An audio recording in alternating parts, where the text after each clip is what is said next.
फलक नाम की एक युवती मरी नाम की एक जादूगरनी की चेतावनियों को नजरअंदाज करते हुए सेलेस्टे पर्वत पर चढ़ना शुरू कर देती है। फलक एक सुनसान शहर के रास्ते अपना मार्ग बनाती है, जहां उसकी मुलाकात थियो नाम के एक साथी यात्री से होती है।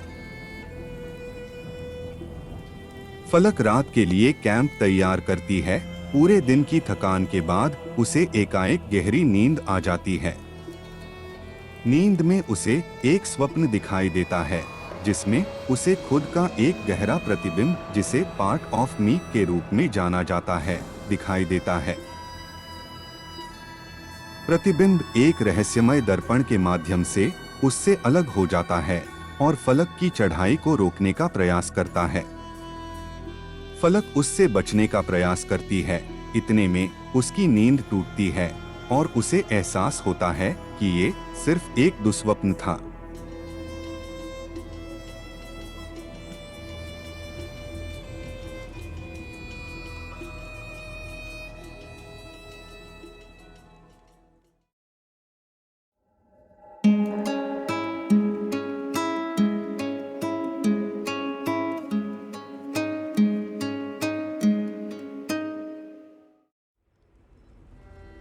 चढ़ाई जारी रखते हुए फलक सेलेस्टियल रिजॉर्ट नामक एक पुराने होटल में पहुंचती है। होटल के भूतिया दिखाई देने वाले दरबान श्री ओशिरो फलक को होटल की क्षतिग्रस्त स्थिति के बावजूद वहां रहने के लिए मनाने की कोशिश करते हैं। वह अनिच्छा से रिसोर्ट के एक हिस्से की सफाई करके उसे प्रेसिडेंशियल स्वीट में ठहरने के लिए कहते हैं। स्वीट में पहुंचने पर फलक का प्रतिबिंब पार्ट ऑफ मी अप्रत्याशित रूप से वास्तविक दुनिया में कमरे के आईने द्वारा फिर से प्रकट हो जाता है। श्री ओशिरो को इस बात की भनक थी, इसलिए उन्होंने फलक के बचने के लिए एक खुफिया दरवाजा पहले ही तैयार कर दिया था। फलक का प्रतिबिंब पार्ट ऑफ मी हिंसा पर उतर जाता है।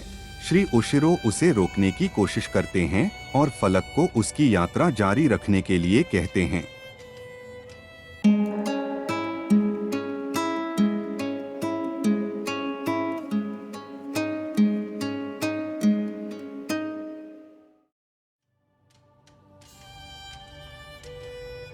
फलक का पीछा करते हुए प्रतिबिंब होटल के अधिकांश हिस्से को नष्ट कर देता है, पर फिर भी फलक वहां से बच निकलने में सफल होती है और सेलेस्टे पर्वत पर चढ़ना जारी रखती है।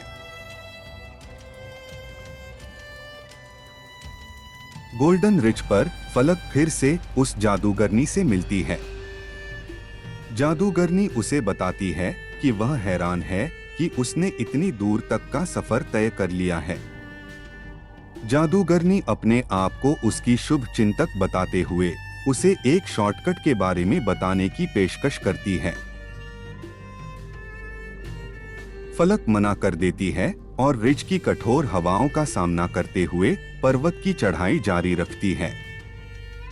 रास्ते में उसे थियो दिखाई देता है, जो एक गोंडोल की सवारी कर रहा था। थियो उसे ज्वाइन करने के लिए कहता है।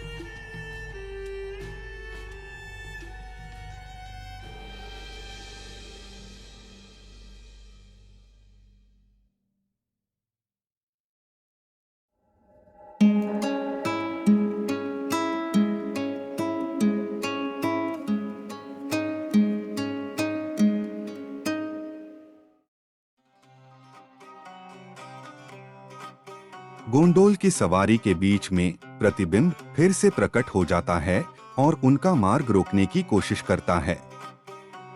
दोनों एक एयर लिफ्ट की ओर भागते हैं, लेकिन प्रतिबिंब एयर लिफ्ट को रोक देता है, जिससे फलक अचेत होकर गिर पड़ती है। थियो उसे शांत करता है और किसी तरह गोंडोल की मदद से एक प्राचीन मंदिर तक पहुंचता है। फलक और थियो एक दूसरे से अलग हो जाते हैं और शीशों के अंदर फंस जाते हैं। फलक बच निकलने में सफल हो जाती है और थियो वाले जादुई क्रिस्टल को साथ लेकर वहां से बाहर निकलने का मार्ग खोजती है। फलक और थियो की असुरक्षा से उत्पन्न राक्षस उन पर हमला करते हैं, लेकिन फलक मंदिर से बाहर निकलने में सफल रहती है और थियो को क्रिस्टल से मुक्त करती है।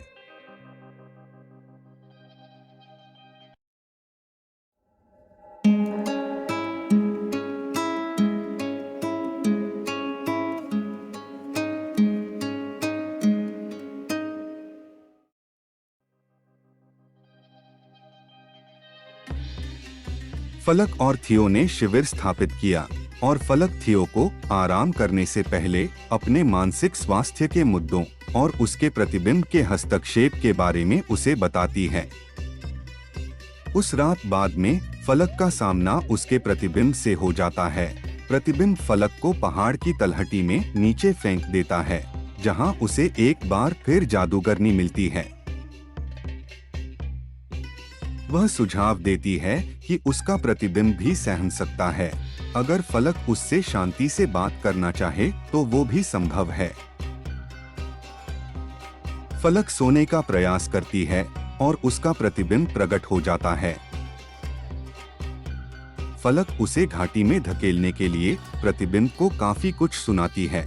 जवाब में प्रतिबिंब उससे कहता है कि मार्ग में कई बार बिना उसकी मंशा जाने फलक ने उसे काफी हर्ट किया है। फलक प्रतिबिंब से माफी मांगती है और साथ में पहाड़ पर चढ़ने के लिए कहती है। प्रतिबिंब शुरू में फलक को फटकारता है, लेकिन फिर उसे माफ कर देता है और साथ चलने के लिए मान जाता है।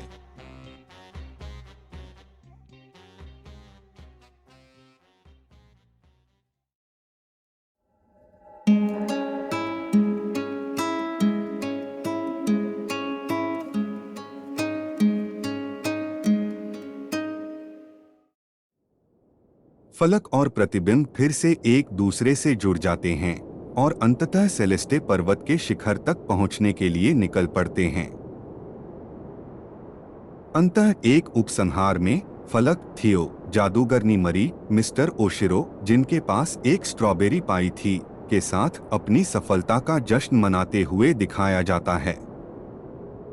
पाई का आकार और उसके भीतर स्ट्रॉबेरी की संख्या इस बात का संकेत कर रही थी कि मिस्टर ओशिरो को अंदेशा था कि फलक अपने कार्य में सफल रहेगी।